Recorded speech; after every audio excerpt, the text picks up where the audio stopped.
guys, welcome to the Legacy Wealth Show with Tim Bratz. I have an awesome guest here, a good friend of mine, Scott Hanis, and we're going to be talking heavily about how to build high-performing, results-driven teams. Scott was the VP of human resources for a private equity firm with over 950 employees.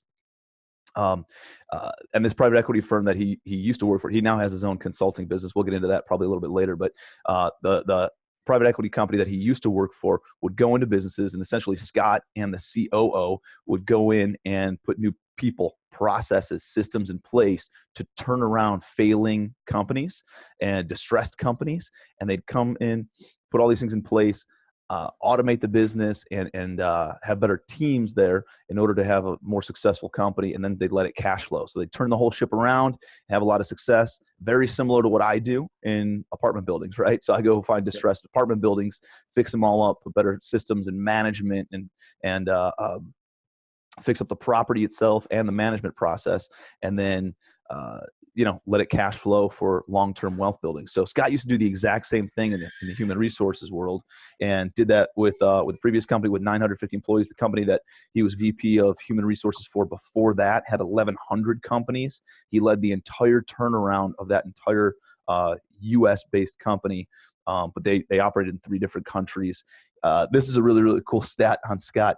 He's contested and won over 125 state unemployment claims throughout his career. So he's 125-0 against employees trying to claim unemployment for wrongful, misfiring or things like that. And he's had it so documented, has his systems and processes in place so well that he's 125-0 for everybody who's ever brought an unemployment case against him. So I think that's an awesome metric. But Scott, awesome to have you here, buddy. Thank you for being here on the Legacy Wealth Show. Thanks for having me, Tim. I appreciate it. Why don't you give everybody a little bit of just high-level background on how you got into human resources, why, and then let's talk a little bit more about why is human resources so important? It's one of those things where it's not the sexy, the cool stuff where it's like sales, right, or marketing, or the things that show front end, like the revenue generation stuff. But if you want to build a real team, if you want to build a real business, if you want to build an automated business where you are running the business and the business isn't running you, and you really have a team in place that can passively create income for you. Even if it's a transactional kind of business, it can create a passive income for you as the owner if you have the right team in place. So human resources, as I've continued to grow, is one of those things that has become more and more and more and more important, and really is like one of the most important things that I focus on right now is leading and developing my team. So I'm super excited for our conversation. Tell me a little bit, or tell the listeners a little bit about you and what your background is, and parlay on anything that I had already mentioned. And then let's talk a little bit more about how important HR is in order to build a good foundation for your business. Okay, great. Thanks, Tim. So again, Scott Hanis, Vice President of HR, just as Tim mentioned, just left my job as a private equity company as a VP, helping lead another successful turnaround. Got into HR back 15 years ago, really through an acquaintance. Got a job at Electrosound, which is a privately held company, and got an opportunity to come in there and really kind of help them build an HR department that wasn't existing. And so really got my feet wet, kind of trial by fire, just thrown to the wolves. And I'm a people person, wanted to get engaged and work with employees to help them, as well as help the company. And so progressively worked my way up from an HR manager to a director of HR for the Americas, all the way up to a VP of HR. So it's been a good career progression. And so the reason why I love HR, it's all about helping people. It's about helping businesses. It's marrying the two. You can get people to join your team, but then it's how do you manage, how do you coach, how do you lead them? And that's really where HR comes in when you talk about development and the organizational success of the business. Love it, man. So tell me, and so now, after leading multiple companies, big turnarounds with thousands of employees, you started your own consulting firm in order to help small businesses go from being a small business to a bigger business, a better business, and kind of like a good to great type scenario, right? So I know we brought you guys in to my business, and you've been able to come in, sit down with my team, interview my entire team. We worked a lot on core values, putting core values together for the company. That's something that we all operate from, but maybe don't have written down. And I want to dive deep into core values and some of these other things. You've also helped us hire people, and then measure their performance on an ongoing basis. All things that I think we probably neglect as, early entrepreneurs trying to get in that, 0 up to $1 million in gross revenue is kind of the experimental phase, right? Let me make sure that this thing works. Let me make sure that the business is more of a proof of concept at that time than it is an actual business. Then once you get into that like million to probably doing 10 million, maybe $15 million a year in gross revenue, you realize you got something and you're making some money and it's good money. The issue is it's not enough money to bring in high level, multiple six-figure talent, all those A players that you need in order to take your business, on a trajectory that's out of this world. So, and that's kind of where I was. I was kind of in that transition. And if you're in that phase doing a million to maybe 10, $15 million a year in revenue, that's a very difficult position to be in because, like I said, you have enough money that you're making good money, but not enough to bring in the A player talent. But it's like hell, right? And so you're still spinning your wheels and you're becoming an adult babysitter. And that's why it's important to have like people like you to be able to come in and kind of be like, you can hire a fractional CFO or you can hire a fractional human resources director like you to come in on a part-time basis or just on a consulting type basis to help out with a lot of that stuff. You don't have to pay a multiple six-figure salary to somebody to come in and review your books from a CFO level or from a human resources level. You don't need somebody in-house to do all your hiring and firing. Like they have consultants like you out there that can come in on a part-time basis, which is hugely helpful. So so let's dive into, let's talk a little bit about what you did with my company and what you did with my team and kind of where I was and kind of where we've been through the course of that action. So if a business owner were to bring you in, what's one of the first things that you look at in that business to make sure that they have the right foundation and framework kind of set up? Like, what does that process look like for you when somebody hires you to come in? Yeah, great question, Tim. So I think it's all about your foundation. So what does your building blocks of your company look like? How have you, built the business up currently? Where are you at? Where you want to go? What are your goals? And then it's really understanding, okay, what are your company values? Your company values are your core building blocks. It's your foundation for your business. And it helps people understand where you're going as an organization. It helps you when you have a difficult decision and you need to understand, what do I do? And you can look to those company values and help you kind of have kind of the way that you're supposed to treat your employees as well as you treat your customers or your clients. So I think that's really important when you talk about, your building blocks. And then with that comes, the next steps of the kind of the hiring evolution where you're looking for talent. And when you bring talent in, you want everybody to be on the same page so you can build a high performing team. And so with that, I think the company values section was really important when we worked together, Tim, identifying that, but not doing it just you and I. Getting your team involved, going through an exercise, understanding, what the team's interests are, what they believe, to be company values, and then, agreeing them as a whole, and then putting them out there so everybody can kind of live it. Because, company values are great if you have them, but you need to be able to live them out too. It can't just be lip service. So actions, they say actions speak louder than words. You got to continue to live those out. That's powerful stuff. So let's rewind just a second. The core values, we all operate from a standpoint of having some sort of core values, whether they're written down or not, right? Like we know how we make decisions. And the issue with that though is does your team have the same core values? Do you all understand, how to make decisions if something difficult comes up, and making sure that your team is on the same page as you? And I always thought, man, core values are one of those things that big companies just kind of put up on the wall in order for it's kind of a people pleaser. Like, this is how we operate just so everybody thinks that we're good people, and I'm like, dude, it's such BS. I don't need to do that kind of stuff. Then as I started building a team and they started making decisions in different ways and, maybe doing the cheap fix instead of doing it the right way. Right. And I'm like, listen, like that creates not only is it not the right thing to do, but it creates a ton of liability on us as a business and as me as the business owner. And like, one, I don't want to do that because these people are buying a home from us, or they're renting a home from us, or whatever that looks like. And they deserve something nicer than a cheap Band-Aid on a fix, and we need to make sure it's done the right way. We're building up a basis of assets, of apartment buildings and all these things. Like, let's do it the right way because we plan on building legacy wealth with this stuff, over the course of the next 10, 15, 20 years. And then there's people on my team who came in and just like, they thought, for whatever reason, it's definitely my fault as being the owner of not conveying that, price is not the most important thing, right? It's value and it's quality and a lot of those things. And so by you coming in and us sitting down, and this is a really, really important piece, is having the team there for this conversation and going through the exercise of saying, hey, what are our core values? What are the beliefs that our company has? And what are the actions that stand behind those beliefs? And all of a sudden, when it's your team giving that information to you, it's not you dictating it to them, and they have an instant buy-in. These are our core values versus the CEO's core values versus the owner's core values.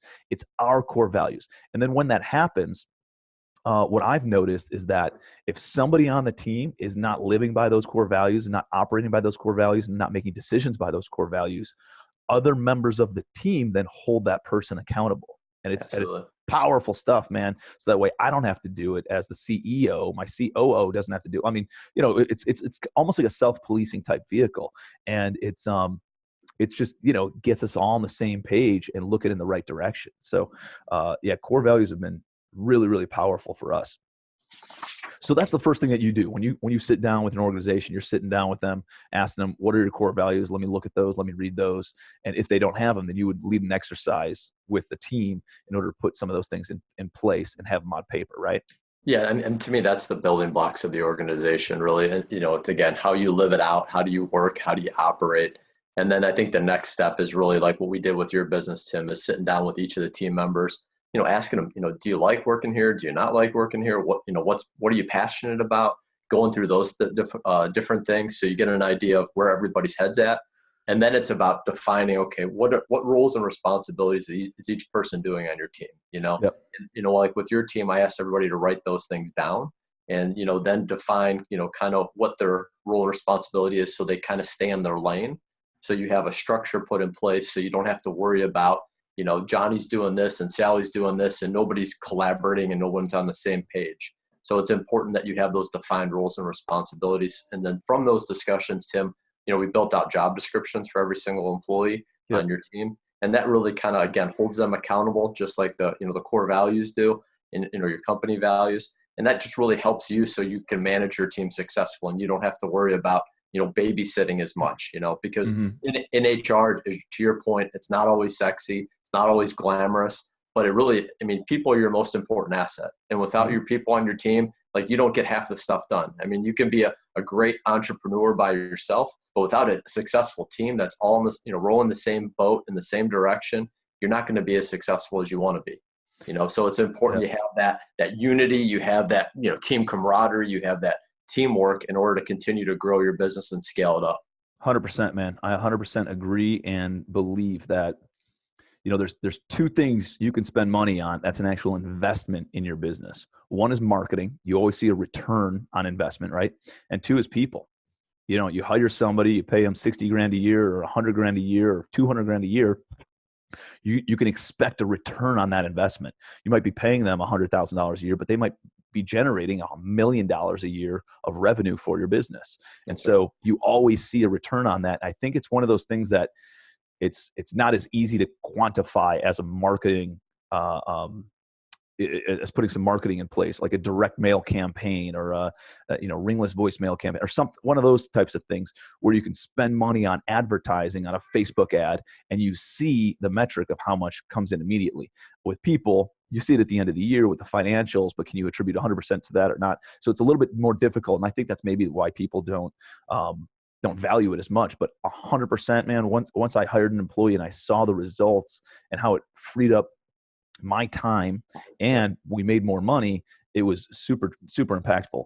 So let's talk a little bit more about the, you had mentioned a little bit about like the org chart and everything. So what I like what you're saying, Scott, is it's very simple framework. Okay. So you come in, you figure out what the foundation is first, and then you figure out kind of a little bit of that's a little bit like the past. And now you're figuring out the present of, what does the current organizational chart look like?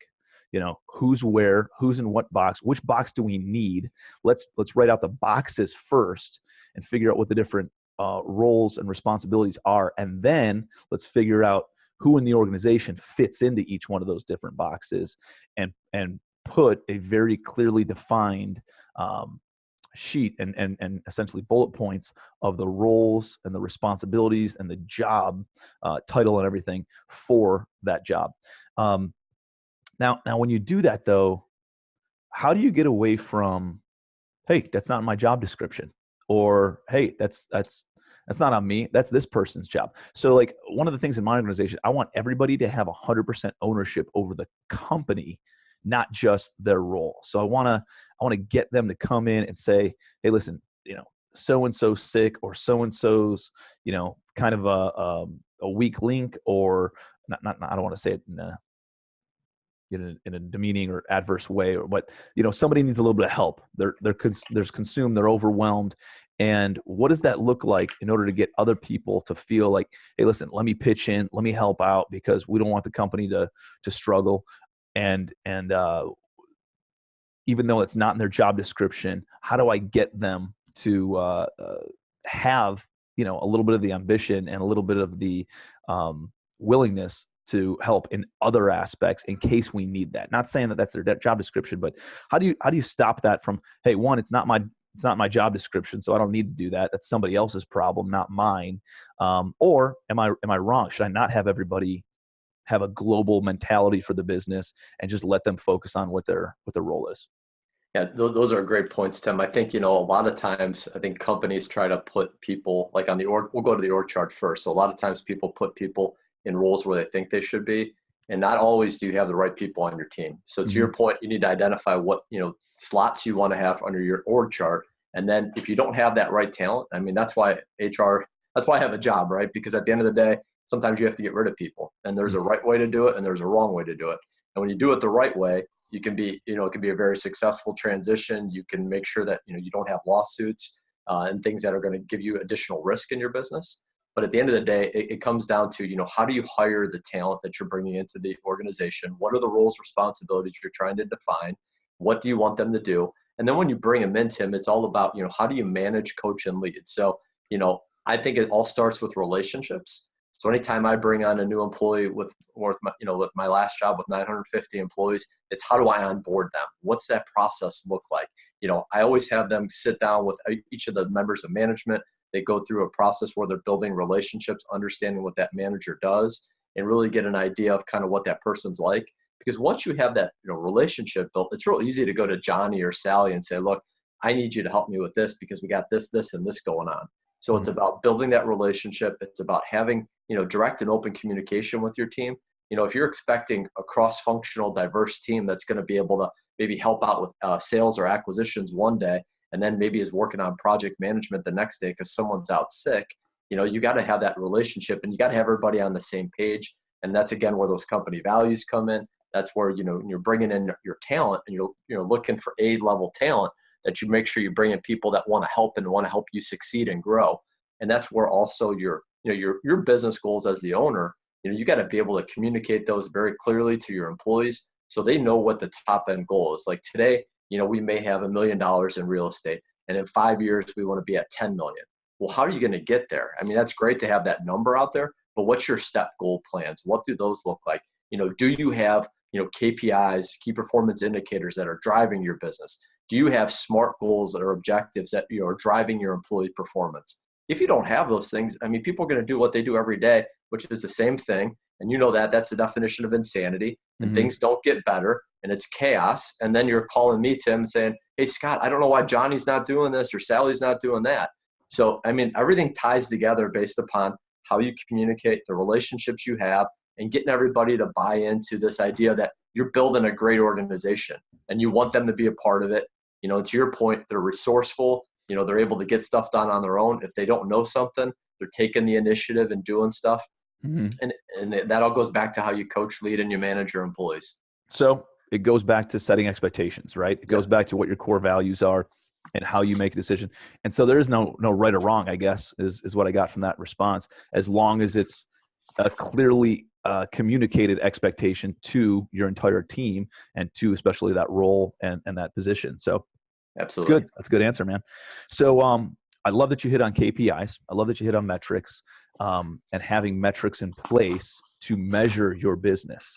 Because if you cannot measure your business, you cannot manage your business, right? Correct. So you got to have measurements, quantifiable metrics in place to see, are you growing or are you dying, right? Are you ripening or are you Yep. rotting? And what does that whole thing look like? So, okay, so we created core values in order to set the foundation. Now we have an organizational chart with all the different positions, and making sure with our current team we have the right people in the right seats, which Yep. is a really important piece. And then filling in any of those other seats. We're going to come back to probably hiring and firing. I think we'll probably talk on that a little bit later. I want to get the framework all set in place. So once you know that, now on those roles and responsibilities, you're putting KPIs, key performance indicators, those metrics, those quantifiable numbers in place to measure how those people are doing. So how do you do it? You use SMART goals, right? Yeah. So I've always used SMART goals, or in my last job, we used what's called PPOs, personal performance objectives. So what's a And SMART goal? SMART goal is something that's specific, it's measurable, it's achievable or attainable, it's realistic, and there's a time-centered, goal around it. So again, clear expectations. Can you hit on each one of those real quick? Yeah. So specific, so you want to really make sure it's defined and it's clearly laid out. So a good example, let me give you a good example here. Like on a sales acquisitions person, a specific goal might be that you reach out to 100 new leads on a weekly basis. So that's something that's very specific. Uh-huh. And then you measure that, the number is it 100, and did they hit that in that week time frame or did they not? Is that achievable? I think 100, it's roughly, what, I can't even do math. 25, no, 20, yeah. 20 a day? Yeah, 20 a day. Sorry, I can't do math. That's why I'm in HR. I'm not in finance. So 20 a day. So, I mean, that's achievable, right? People can make 20 calls in a day. Yep. It's realistic. It's relevant to that person's role, because at the end of the day, they're out there trying to build your business and get you additional deal flow based upon, their sales title and their responsibilities and their, the job that they're doing. And then you want to put like a time, metric around it. So at the end of the day, like a weekly basis is good. And then you can quantify that even further, in a month time frame. You can do that over a quarter. You can do that over 6 months, over a year. And at the end of the day, you're able to say, okay, Johnny's performing or Sally's not. It just depends on where they're at. And Yep. so, having those types of SMART goals or objectives are important. If you have an assistant, another one might be, generating, marketing campaigns for you as your business. And so they could be posting stuff on social media. And you could have a specific goal that you want to increase your social media presence. And you can measure that by, the assistant needs to post, 10 different social media posts in a weekly basis. Mm-hmm. And so again, that's achievable, it's attainable, it's realistic. That's 2 per day, in a 5-day work week. And obviously there's a time metric around it because it's there, and it's something you can quantify. So love it, man. No, that's good stuff. So putting those KPIs in place, setting very clear expectations, not unrealistic expectations, something that they can actually hit. And then one of the things that we've been doing is we actually go to our employees and we say, hey, here's what you were able to achieve last week. Yep. You tell me what the goal is for next week, right? Yep. So now all of a sudden they're creating their own goals. And then it comes to a place like I am such a sissy when it comes to firing people. I've had people on my team for way too long because I want to help everybody, right? I want people, I want it more for them than they want it for themselves most times even. And then I become like friends with them. But then all of a sudden the business suffers because they're not performing. It Right. hurts team morale because other people are seeing this person not doing their work, but still getting a paycheck. And it's no good. So one of the things that's really helped with us with KPIs is have the employee give the number, give the KPI, give the goal for the following week, and then measure it, obviously, hold them accountable to it. And if they continuously miss their goals or continuously goes in a downward trajectory, you know what happens? They end up firing themselves. Hey, why didn't you hit this goal? Well, I guess I'm just not cut out for this job, All right. Well, I mean, should we part ways? Yeah, I think we should part ways. That's a way easier conversation than to sit down with people and feel like you're going to rip their heart out, right? That's so, right. It's like a self-policing kind of vehicle where they're seeing their performance or their lack thereof, and then they're making a decision on, is this something that I want to continue doing or not? And it actually makes your life a lot easier as the owner of the business, Really. because they end up leaving the role instead of you even having to fire them. So now it's voluntary, and now you know that there's not going to be any sort of HR type issues coming back in. And that's been a big piece of the pie for us on the metrics standpoint, and just letting people know that you're measuring their performance. So that way, again, that whole accountability piece, it's like going to the gym, right? And having to report in on your weight every single day. You're going to make sure you get out of bed and you actually go and work out and you eat a little bit healthier. You're going to make a little bit better of a decision. Maybe get some vegetables as your side instead of French fries as your side when you go out to eat, just because you got to weigh in again, with everybody else at the gym the next day. And so because of that accountability piece with KPIs, it holds everybody accountable, because we're sharing the KPIs with everybody on a weekly basis. Everybody's seeing them. It's not like it's like a hidden thing that you're only talking to with the manager. Everybody sees what the numbers are. And so it has group accountability. Yeah, and Tim, I guess I'd like to touch on a couple other things you just said. So I think number one, when you have the KPIs defined and the employee has buy-in, to your point, where you do like a goal setting session with an employee, with the manager, then it's facts and data. And that's where it makes it real easy, because, there's no gray area. You take the emotion out of it, especially if you have someone who's not performing. So to your point, it makes it a way easier, discussion and conversation. Mm-hmm. The other thing too, goals and objectives. So like SMART goals are a little bit more defined than a KPI, because it's over a longer period of time. So with the SMART goals, if you're going to change those on an employee, typically you need to get the employees buy-in. You need to make sure they're aware of it. Again, it goes back to that communication, because you don't want to say, midway through a quarter, hey, I'm changing your SMART goals, because then they're going to say, okay, which one do you want me to do? Do you want me to do this, or do you want me to do that? The KPIs, I think, measure the day-to-day aspects of your business. The SMART goals are a little bit more longer, focused, so like within a given 6 month or a year time frame normally. Love it, man. Cool. So we've had the foundation of core values. We've talked about putting an org chart together, finding out what those different positions are, putting the right people in the right seats, and putting certain metrics in place so that way they meet their roles and responsibilities. Now, let's say I don't have the right person for the right seat. And so I guess we'll start on, or I don't have anybody for that seat. How do I go out and find good people? Like right now, the economy's booming, everybody's got a job, right? And how do I go out and find good people for my organization? And I think that's a piece of the puzzle that a lot of business owners are lacking or struggling with, is finding good people for their organization. How do I find somebody who's going to do their job, who's going to be able to just perform, just get the stuff done that I need to have done, versus me having to be an adult babysitter and go through all that stuff. So what does that process look like when you're trying to go out and hire somebody of quality? Yeah. So with my business, and Scott, this could be someone of quality who comes in and sweeps the floors, or and it could be somebody hiring of quality of bringing in a CFO for a business. So it could be a $25,000 a year job. It could be a $250,000 a year job. How do I find good people? Great question. And you're right. The unemployment rate right now in the U.S. is 3.6%. And so you're really at full employment, because people, can't pass a background check. They can't pass a drug screen.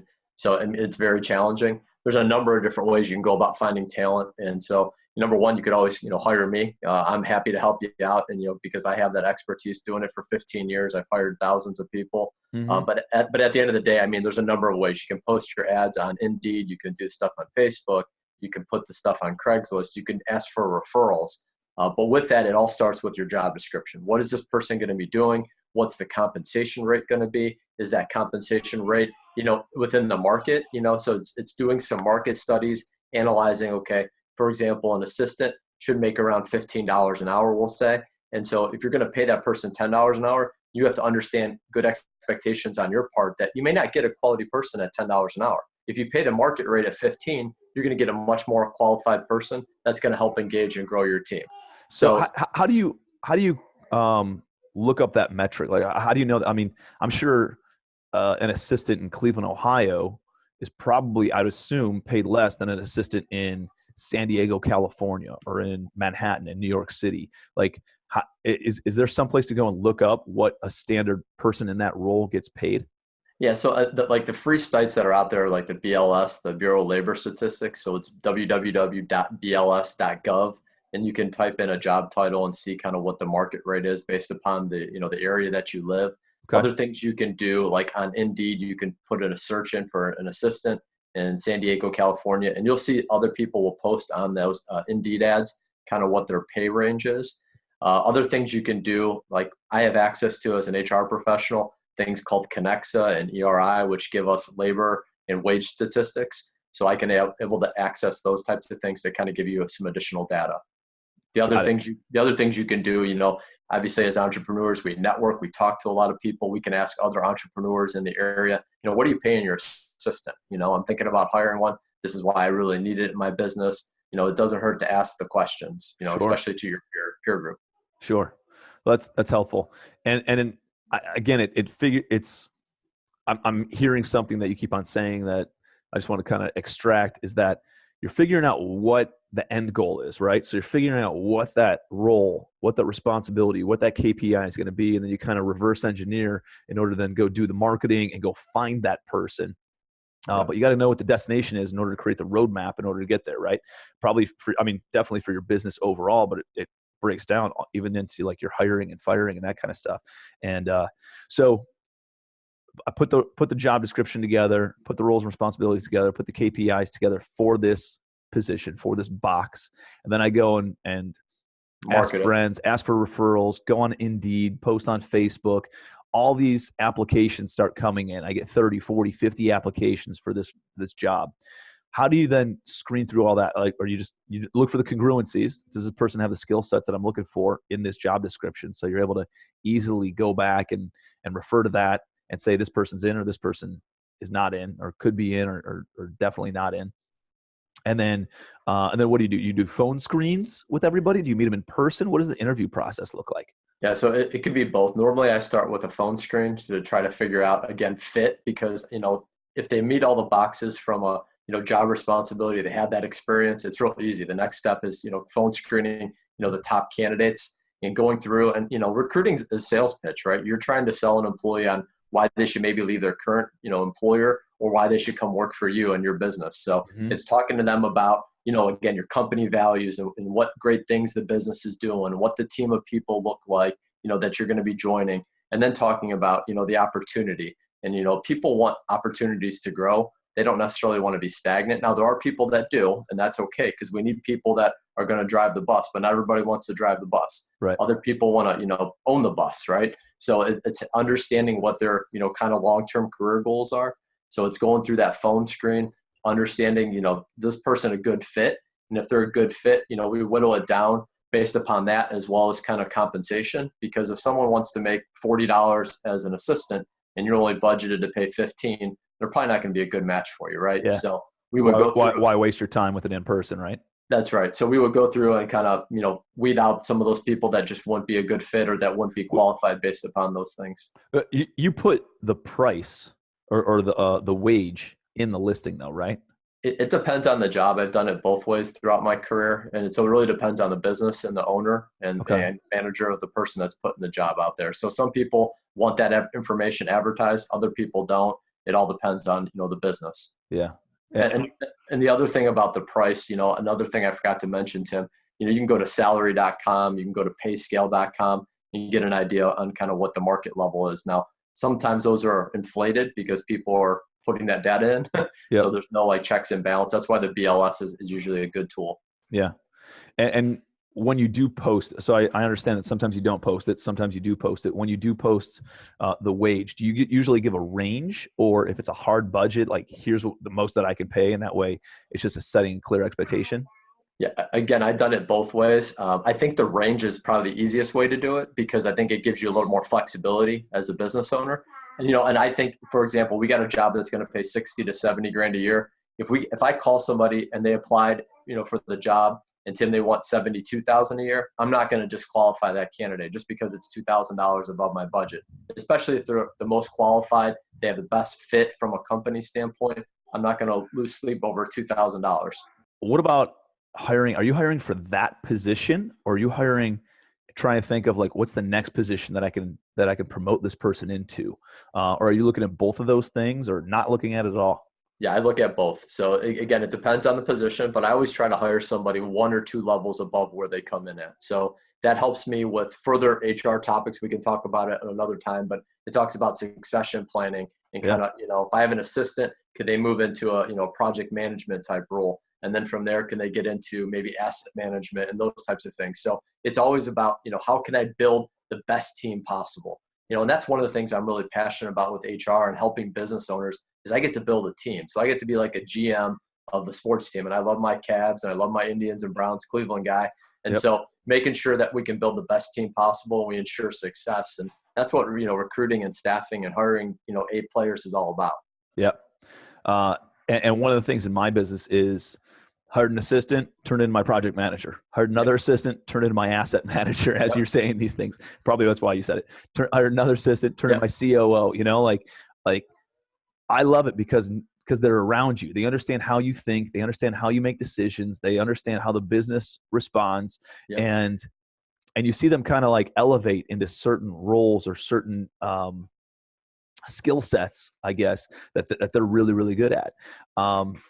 Speaking of that, do you guys do, or do you suggest doing a disc analysis or a Myers-Briggs type indicators, like some sort of either personality or behavioral assessment that will indicate what somebody may be strong or weak in, and testing out that before you have them come out and do an interview? Yeah, so I've done it a number of ways, Tim, but with DISC, so after I would do the phone screen, a lot of times before I would hire a candidate and bring them in for a formal interview, typically I'd have them do a DISC or even after that formal interview and see if they should go to the next round or if we should even hire that candidate. I like DISC, I like Myers-Briggs. They're good tools, but they shouldn't be the end-all be-all for hiring decision. I think, in my opinion, those personality tests, a lot of times in the 15 years I've been in HR, like I've taken DISC 3 times personally, and I've gotten 3 different results. Really? I'm either a straight D, I'm a DI, or I'm an ID. And it all depends on kind of, if I worked 15 hours at my job and I came home that night. Yeah, it depends on when you took the test, right? Exactly. So I may answer it one way versus if, I'm drinking a beer and I'm taking the DISC assessment, I'm probably going to be more of an I. Yeah. So it all depends. I think they're good tools, but they shouldn't be the end all be all. And, when you look at DISC, when you build your team, you don't want to have a team full of all Ds. You want kind of that balanced wheel. So everybody has a place, everybody has a spot. And that goes back to the org chart, the roles, responsibilities, and that gets into your buy-in on your team. Yeah. Love that, man. Just as you're talking, I'm reflecting on my own team and who falls in which box on the DISC assess. Yep. Yeah. And it's been fairly accurate, but it doesn't mean that if somebody is a high D or a high C that they can't get into the I box a little bit. It's just, it means that it's not a driving force for them. It drains them. It takes them a little bit more work to work in that box than in their Goldilocks zone of being a C and looking at the analytics and the data and that kind of stuff. And same thing for like me, I'm high D, high I, and I can go and do the spreadsheets. I can go and put standard operating procedures and checklists and that kind of stuff together. It's just, it takes more work for me to do that. It takes more energy for me to do that than it does for me to go and do marketing or to, do public speaking or something along those lines. That comes very natural to me, and it actually energizes me. And I get a lot of, good vibes because of it, because that's my natural zone. So just because somebody falls in one of these different 4 boxes doesn't mean that they can't perform in the other boxes. And that's one of the things that was helpful to me when I was hiring for this one. I'm thinking, well, I kind of need them to do a little bit of this too. Like my sales guy, he's got to be able to work through a CRM system, right? Yeah. And he's not a data or analytic type, but they got to be able to do that. So can they do that? And you're trying to just balance all that kind of stuff out. So good stuff, man. So now you're telling me that, all right, we've posted the lead on Indeed. We've asked for referrals. We have 50 applications that come in. We've phone screened everybody. Maybe we've even given them a DISC assessment to make sure that they fit in a certain criteria or mindset or energy level, right? And so now you're going to do in-person interviews, right? Correct. And how many of those, let's say 50 people applied, how many in-person interviews would you typically do? So like for your roles, 5, 10? No, normally at the most 3 to 4. I don't like to give more. Yeah, I mean, at the end of the day, when I work with a business, it's important not to overwhelm them. I mean, that's Yeah. why you would hire me or partner with me. So I want to give you the top 3 or 4 candidates. So Yeah. that's my job to kind of screen them, go through that process. And even when I was working for the private equity firm, same thing. I'm not going to give the hiring manager 10 people to interview. To me, that's Yeah. just a waste of their time. It's a big waste of time, right? And I really didn't know the answer before I asked you that, but as I'm thinking of it, like if you asked me to sit down and interview 10 people, I'd be like, dude, there's no chance in hell that No. I'll ever do that. That's why I'm hiring you. Yep. So it was, yeah, that's I guess it was good.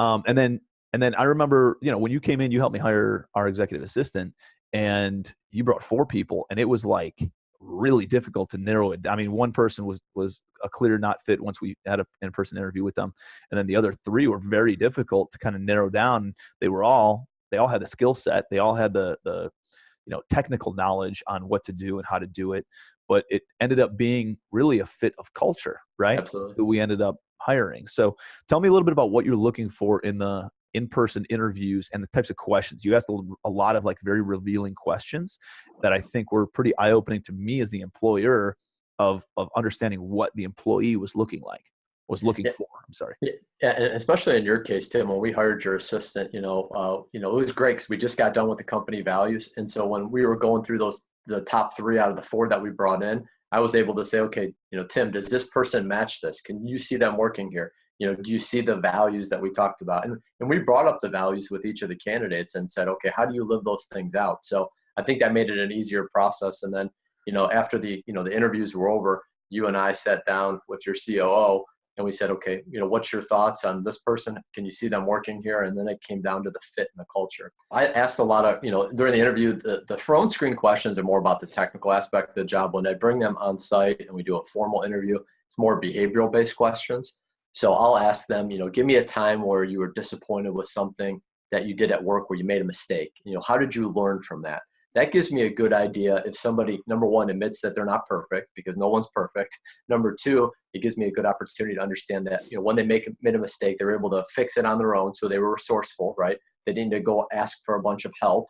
And then number 3, that they were able to, make sure that they put a system or a process or something in place so they didn't continue to make that mistake. So Yeah. I like to ask that type of question. Another good question I like to ask. That's a really good one because it makes them it shows an awareness, it shows a resourcefulness, it shows a plan of action. That's a really good question. So what about the other one about like balancing lifestyle or Yeah. work-life balance? Like, well, that was a really good one too. Yeah, so I'll ask questions. Another couple of good ones. So like when I'm hiring an assistant, for example, or an office person, I want to know, do you consider yourself more of a strategic planner, somebody that dreamcasts and visions, or are you more of an executioner, somebody that does? And they don't get to an option to pick both. It's either one or the other. And so, when someone says they're an executioner for the assistant level, I think that's a better fit because I'm Yeah. looking for someone to come into my business and really get stuff done. Yeah. I don't want to hire an assistant necessarily that wants to dreamcast and vision cast. Can they do that as part of their job? Sure, especially if they're going to move up within the organization, 1 or 2 levels above where we bring them in. But it's important to understand kind of where they're at today. And then another good question I like to ask is, what's most important to you? The being happy at what you do, making a ton of money, or your work-life balance. And that gives me another good idea of kind of what type of person they are. And then once I ask that, again, they got to pick one of those 3, and then I ask them to expand on why. Another question I like to ask. Let's go back to that one. That was very, very revealing to me because as a high D in the business world, and I'm pretty high I in just like what you were saying, in business, I'm high D in social settings, I'm high I. And so as a high D in the business world, I think everybody's motivated by money, right? I think Right. everybody's motivated by wanting to light the world on fire, breaking records. And if you guys aren't familiar with DISC, that's what we're talking about, DISC. So go and just Google search DISC assessment, take a DISC assessment on yourself, have your wife take a DISC assessment, have everybody on your team take a DISC assessment, and then read about what that means. And it'll be very revealing. And when you're talking to people, you're like, oh, this person, is high C. I need to talk a little bit more analytics to them. Or this person's, high S is probably what we were looking for an assistant, more of a supportive role, a helper role. Yeah. High I is more interpersonal and more your sales types of creating relationships. And then high D is more of a driver, can be very, Direct. direct, can be very almost offensive sometimes, right? Yep. Because they just care about results, right? Yep. And so as a very results driven person in business, we think everybody else is, money motivated, but the reality is, Not everybody is. the eyes like to have fun. They Yep. don't like, even though they're sales, they like to have a good time, and having a good time and having the social atmosphere weighs more heavily than making a few more bucks. Big time with the S's. The S's, they care about compensation, but it's low on the totem pole. They care about supporting everybody else. They care about helping other people. They care about work-life balance, things like that. And then the C's, the C's can be maybe a little bit of both, but they really want to understand things. They want to learn. They want to develop. And then the D's are the ones who really want to break records and make a make a ton of money and build something big and drive the organization. Yep. Yeah. Yeah. And things like that. Well, and I think too, I mean, again, a good person, a good employee can adapt based upon the settings that you put them in.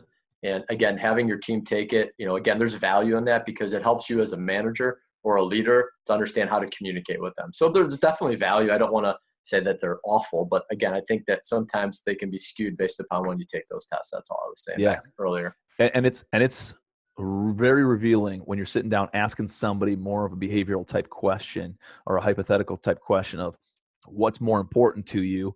Is it work-life balance? Is it making an impact, or is it money? And everybody, almost like everybody when we were interviewing executive assistants, they all said work-life balance, Yep. And so that was revealing, where as long as we can give them that environment, that's going to keep people around. Giving them a $5,000 raise or $2,000 raise or $20,000 raise isn't necessarily going to keep them around if the other stuff isn't there. And I think that's where some of the company culture and core values comes in. So let's parlay into that. Let's talk a little bit more about company culture and what that looks like. How do you convey that in a 1 hour interview with an employee, and making sure that somebody fits the company culture? How do you make sure that they like the company culture, and at the same time they're going to be a fit for the company culture, and not derail anything? So I think it's important to talk about the business and explain again what the company values are, what you're doing to live those company values out. I know, Tim, when we talked, you donated a lot of money to different charity organizations, and I think people feel good when they're part of something bigger. So talking about those things, asking them maybe what type of volunteer work they like to do, getting a sense for how they spend their time outside of work. You got to be careful how you ask that question, but getting an understanding for the what they like to do and how they like to help people. I think that's important from a cultural standpoint. But then also, when it comes to team building activities and like your place of employment, you're a fun, results driven organization. And at the end of the day, it's what type of activities do you guys do? I know you do like a monthly kind of team building activity, and so it's talking about that and seeing what their response is, especially when you're in person. It's much easier to look at nonverbal communication.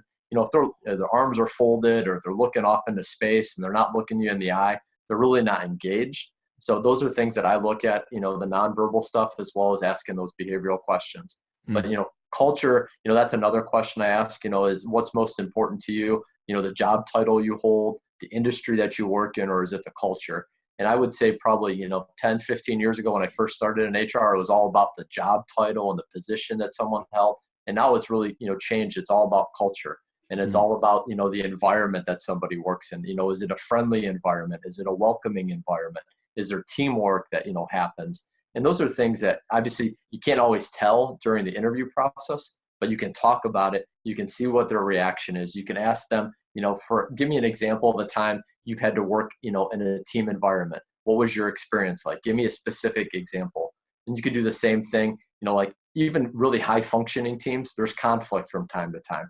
Asking them, how do you deal with conflict? Like, give me an example in your work, career where you've encountered conflict, and how did you go about, making that into a positive outcome with that conflict? Love it, man. No, that's good stuff. That's great. Tell me, like, you alluded to a couple of these things of like, well, you can't really, you need to be able to ask it, but ask it in a way that, can't get you in trouble, right? tell me some of the big no-nos, or maybe like give me a couple bullet points on some things you got to watch out for when you're hiring somebody, and the questions you can or cannot ask, or the things you can do or not do. Like what are the best practices for hiring an employee? So when you're interviewing somebody, the can ask questions are going to be the ones that are really about the job and their work experience. So focus on the work experience, ask behavioral type based questions. You can contact me. You can ask me what those are. You can also Google some of those for some more examples. But they cannot, you never ask about their age. You never ask about their gender. You can't talk about their marital status. You can't talk about disabilities. You can't talk about religion, or you don't want to stay away from politics. Don't get into any of those things that can get you in trouble where you may have a potential lawsuit. So you want to stay away from those types of things that really are outside of the workplace. So, I mean, what if you run a Hooters, right? And you need to hire a Hooters like waitress. Are you allowed to? I mean, I don't know. If some 400-pound guy comes in and says he wants to be a Hooters waitress, do I have to hire them? And I don't own a Hooters. I'm just saying, like, isn't there some sort of like, hey, this is the job description. You don't fit that job description. And what if it is gender based? So with that, obviously, that's where you need those defined roles and responsibilities. And with the job description, you have kind of the physical requirements of the job on there. And so with that, if it's a gender specific role, it's a little bit different. And if, for example, if a female came in and it's supposed to be a male role, or a male role and should be a female, I probably wouldn't even interview them, right? So I wouldn't even get to that point where I'd put myself in that type of situation. So yeah, I guess there's certain situations where it needs to be a certain age range or physical demands on the job, right? You're not going to hire some lady who's 85 years old to come and do construction or roofing or something like that, right? Just because, and can that be construed as a bias or as discrimination based on either gender or age because of that? I don't know. So when you have those physical demands of the job, so if we have a construction job, for example, and the requirement is to lift, 75 pounds on a consistent basis, when you're in the interview process and, Sally applies and she's an 85-year-old woman, you can say, Sally, here's the job description. Make sure you read it over. Do you have any questions? Do you feel you have any concerns about the job? And then you can go through some of those things and ask, those types of questions in order to kind of go through the process of elimination without going anything that's illegal or maybe kind of on the questionable side. It goes back to setting good expectations, right? Having a really good job description written out and setting clear expectations with everybody, and then screening those applicants properly, I guess. No, that's good stuff. So tell me a little bit about, so we talked a lot about hiring, right? And bringing in and filling the right seats. Now, what happens if you got somebody in the seat and they're not a good fit for that seat, or you hire somebody who's not a good fit for the culture, for the organization? What's the best practices for firing people? So that's something you never want to do, right? But as business owners, we do it all the time. And you got to, man. Yeah. Because again, you don't want somebody that's a toxic person on your team, because that's going to kill your morale and the rest of your team. So to me, I like to make sure I have documentation. That's why I've won so many state unemployment claims against employees that have contested or filed for those claims. So it's about documentation, having conversations. Again, once those clear expectations are given with the job descriptions or the KPIs or the goals, and they're not meeting those, talking to that employee. I like to do coaching at first, document that we had a coaching session with Johnny. Johnny, you're not hitting this target.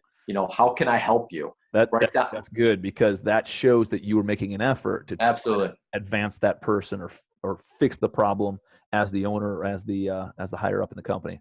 That's right. And it's important, it should be an interactive process where you're talking to people and giving them the opportunity to learn, because, hiring people is, it can be expensive, but also firing people can be even more expensive. I mean, the cost of turnover or on a position that's been established for a couple of years could be anywhere from 1.5 to 2 times someone's salary. So it's important that, you take the time, you try to develop. So if you hold up, let's say that again. If you hire the wrong person, it'll cost you as the business owner likely 2 times whatever their annual salary is. So if I hire the wrong $50,000 employee, it's going to cost me probably $100,000 to fire that person, hire somebody new, retrain that person, go through the loss of revenue. That's harder to quantify. But if you try to bring all that stuff in there, that's a big statistic, man. That's a big number. Yeah, and that's where obviously making sure you do it the right way and trying to work with the employee first before you go. You don't want to be a trigger happy person that fires Johnny just because Johnny did something wrong. It's about, again, coaching, sitting down. Johnny, you made a mistake here. I want to work with you. And when you do those types of coaching sessions, Tim, you can't do them in public in front of the rest of your team. They got to be kind of one-on-one. If it's going to be a difficult conversation, it's important to have like a witness, Yeah. so that way it doesn't get out of control. But yeah, making the wrong hire can really cost the business. And, some of that stuff's, hard to quantify, but typically 1.5 to 2 times is a good metric or, value when you make a wrong hire. So especially someone that's been with the company for, let's say, 3 or 4 years, Yeah. because of that lost productivity and the retraining. And then if you got hiring expenses or, let's say worst case scenario, that employee brings a suit against your company. I mean, it can cost you even more if you have something like that goes on. So, but it goes back to documentation, having those conversations, keeping things to facts and data. You don't want to fire, Sally because Sally was mean to you. I mean, that's not a good reason.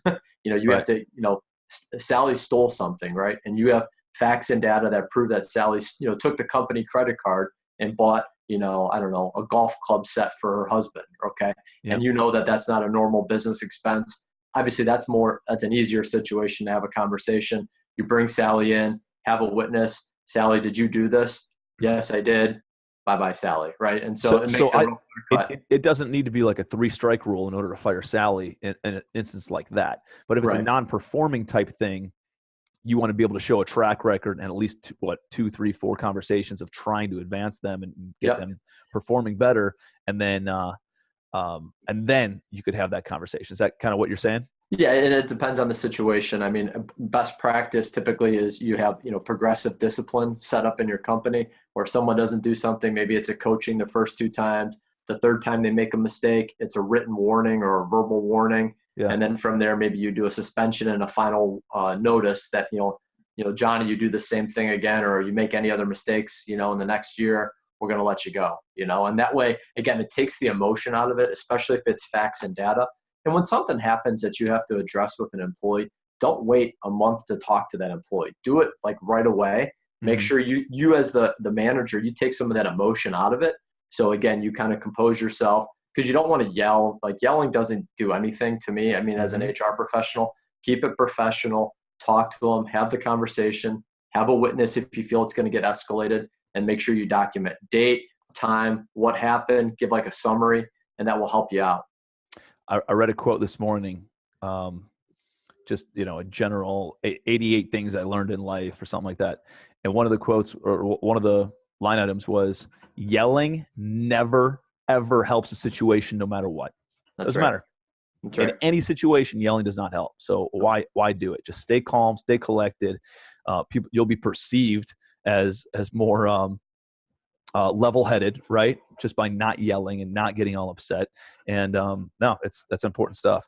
But I also like that you said, hey, you got to try to coach these people. Like you as the business owner, it is your responsibility to put all this stuff or make sure that they have what they need in order to be successful. That's and a lot of times, especially small business owners who are busy and they're not only building and growing the business, but they're also working in the business and doing things from an operational standpoint. Those owners aren't spending the time to educate their team and to train their team the right way. So you got to take 100% responsibility over this stuff and realize that if your employee fails, that's on you. Probably first level, it's on you as the business owner, as the leader of your organization, because you didn't set them up for success. That's right. Now it gets to a point where you can only do so much for somebody, and you'll know when you meet that point or when you're at that point, and then you have to make some tough decisions. But typically, by doing the metrics and following the KPIs and measuring their results on a weekly basis or daily basis, and then having those sit down meetings with them, you're going to have a very good inclination of are they doing it or not, and they're going to have an idea of are they going to stay there or not, because they're going to know if they're succeeding or if they're not succeeding. So that's good stuff, man. Cool. Well, I know here's the thing I've learned about HR. This stuff goes deep, right? And there's so many different levels to it, and there's a lot of different moving parts in it. And what I realized is when I first started trying to hire an executive assistant on my own, it just took me out of my zone. That's not what I'm good at. It's not my unique ability is going out and hiring employees, right? I need to be going and focused on the marketing side, on driving the business, on the visionary type activities as the owner, because one, I'm losing revenue if I'm not doing those things. I'm losing traction if I'm not doing those things. And two, I got to go through a learning curve over here trying to learn how to be an HR expert. And I'm getting kicked in the teeth over and over again. I'm going to screw it up. It's going to cost me more time and more money than just hiring somebody like you to come in and do it. And so it's been, no, man, I mean, for one, I want to thank you for coming in and helping out my business. And I want to make sure that other entrepreneurs and business owners understand that people like you exist. And I can attest for Scott, for anybody who's listening to the show that's looking to level up their business, to put core values in place, to help clean up their organizational chart, roles and responsibilities, KPIs, anything like that, hiring, firing, like you do all those things for businesses. So I know that I want to make sure business owners know that they're not alone in this endeavor. I thought I was very alone before I realized that somebody like you could be hired to come in and help me just organize all that stuff and fast track it. Like you came into my team for a day or two and met with everybody, helped organize everything. And it just like brought so much insight to me and how I was running my organization. And we put those good foundational elements together, and it wasn't expensive, right? It was for, especially when you put it in a framework of what it will do for your business and how many more millions of dollars you can generate in revenue. I mean, it's a few $1,000s. So it was unbelievable. And I don't want to quote your prices or anything like that. So if anybody has interest in having Scott come in and just kind of put those foundational elements together, hit him up. I'm going to ask you to give everybody your contact information in a second here, but I know you also do the hiring and stuff. And I know you can also just be on retainer for a company, and for a pretty nominal monthly fee, they can just be able to reach out to you. You'll be able to support them. And I don't want to get into all that kind of stuff, but I just want them to know that that's an opportunity. And whether you guys decide to use Scott or another company, these human resources support networks, you don't have to bring on and pay somebody like Scott multiple six figures to come in and work in your organization. That's right. I mean, it can be a fractional, however much you need them or not need them. Like, make sure you're utilizing those people so that way you can focus on what you're really good at as the owner of your business, and then bring in the experts to do what they're really good at, because it's going to save you time. It's going to save you money. It's going to be done the right way, and you're not going to lose out on revenue because you're not doing those revenue generating activities as the CEO of your business. So, good stuff, man. Why don't you tell everybody how they can get a hold of you and contact you and potentially work with you? Thanks, Tim. So Scott Hanis is my name. You can go ahead and follow me and like me on Facebook at Fortitude HR Solutions. You can also contact me via email at scott@fortitudeHRsolutions.com. I love it, man. And we'll put all your contact information in the show notes. The thing to understand here, though, is everybody wants to grow their business, right? Yep. We all want to grow. We all want to grow it really, really fast. The difference is you don't want to grow it fast, because if you don't have the right foundational elements to your business, it will crumble. And it will be a massive headache and undertaking to try to turn the ship around at that point. You want to build your business right before you start building it fast. So I want that to be a key takeaway. Grow it the right way, not just grow it, right? And make sure you have the basis and the foundation for a successful business. So, Scott, ton of value, ton of insight. Thank you so much for being here, brother. And I got to have you on the show again, because I know we can go way, way deeper into a lot of this stuff. So thank you, bud. And guys, this has been another episode of the Legacy Wealth Show. I hope you guys got a ton of value out of it, and connect with Scott if you have any needs from the human resources side. Thanks, guys.